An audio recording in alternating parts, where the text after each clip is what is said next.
सद्गुरु से एक प्रश्न पूछा गया कि अगर हठ योग साधना करते समय ये महसूस हो कि हमारा शरीर दूसरे लोगों जितना लचीला नहीं, तो क्या करना चाहिए।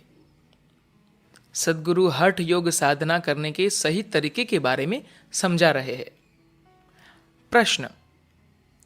सद्गुरु, हठ योग का अभ्यास शुरू करने के कुछ ही समय बाद मुझ पर किसी वायरस का हमला हुआ और मुझे उससे ठीक होने में थोड़ा समय लग गया। दूसरी बात यह कि कई बार यह देखकर मैं निराश हो जाता हूं कि मेरा शरीर दूसरे लोगों जितना लचीला नहीं है। क्या आप इस बारे में कुछ बताएंगे।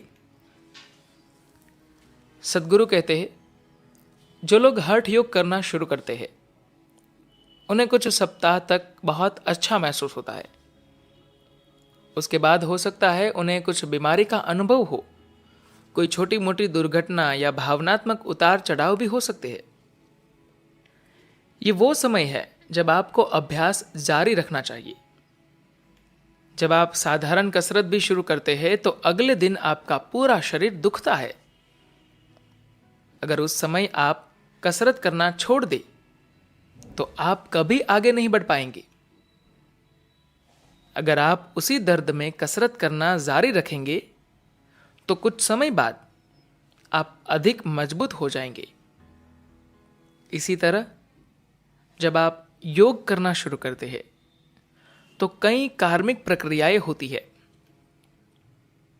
योग का एक बुनियादी लक्ष्य आपके जीवन और आपके कर्म चक्र को तेज गति से आगे बढ़ाना है। आज भले ही आपका ध्यान अपने पीठ दर्द से छुटकारे पर या किसी दूसरी मनोवैज्ञानिक समस्या के हल तलाशने पर हो, लेकिन आखिरकार आपका लक्ष्य मुक्ति ही होता है। जब आप अपने कर्म चक्र को तेज गति से आगे बढ़ाते हैं तो जो पीड़ा थोड़ी थोड़ी मात्रा में 20 सालों तक आपको होती रहती, वह 2 साल या 2 सप्ताह में ज्यादा घनी होकर आपको महसूस होती है। यह अच्छी बात है। जब आप उसका सामना करते हुए अभ्यास करते हैं तो आप एक ऐसी ऊंचाई पर पहुंच जाएंगे जहां से पीछे मुड़कर देखने पर आपको विश्वास नहीं होगा कि आप इन सारी चीजों से गुजर चुके हैं। हर साधक को ऐसे चरणों से गुजरना पड़ता है।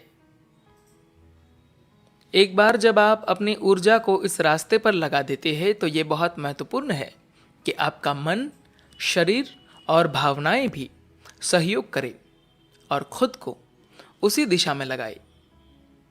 उदाहरण के लिए, अगर आपकी गाड़ी के चारों पहिए एक ही दिशा में हो तो वह आसानी से चलती है। एक पहिया अगर दूसरी दिशा में भागने लगे तो रगड़ होती है और नुकसान ज्यादा होता है, क्योंकि कार तेज गति से चल रही होती है। अगर आप अपने मन, भावना, सब कुछ एक ही दिशा में कर ले तो आपका सफर खुशी खुशी कटेगा। अगर आप ऐसा नहीं करते तो आप सफर तो करेंगे मगर रोते चिल्लाते हुए। किसी और से बराबरी करने या निराश होने के बजाय अपने अभ्यास पर थोड़ा समय दीजिए। योग अभ्यास करते समय कभी दूसरों से खुद की बराबरी मत कीजिए। आप अभी जहां हैं वहीं से आगे बढ़िए।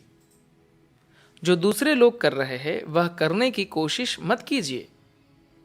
दूसरों से तुलना करने पर कंपटीशन स्वाभाविक है, इसलिए तुलना मत कीजिए, लेकिन अपनी ओर से कोई कसर भी मत छोड़िए। आपको खुद को इसमें पूरी तरह से लगाना चाहिए, मगर किसी और की तरह होने की कोशिश नहीं करनी चाहिए। अगर आप आध्यात्मिक मार्ग पर आगे बढ़ना चाहते हैं तो ये बुनियादी अनुशासक आपको अपने जीवन में लाना चाहिए। भले ही लोग अपनी पीठ दर्द के कारण हमारे पास आए, पर हम उन्हें ऐसे दीक्षित करना चाहते कि योग की प्रक्रिया उन्हें चरम लक्ष्य की ओर ले जाए। वे कितना आगे तक जाते हैं ये उनके ऊपर है। अगर आप अभ्यास को अधिक समय देते हैं तो एक खास बिंदु से आगे जाने पर बहुत सारी चीजें जो आपको परेशान करती थी अचानक से गायब हो जाएगी। साधना की प्रकृति यही है। इसलिए किसी और से बराबरी करके निराश न हो, ये बिल्कुल भी जरूरी नहीं है। धन्यवाद।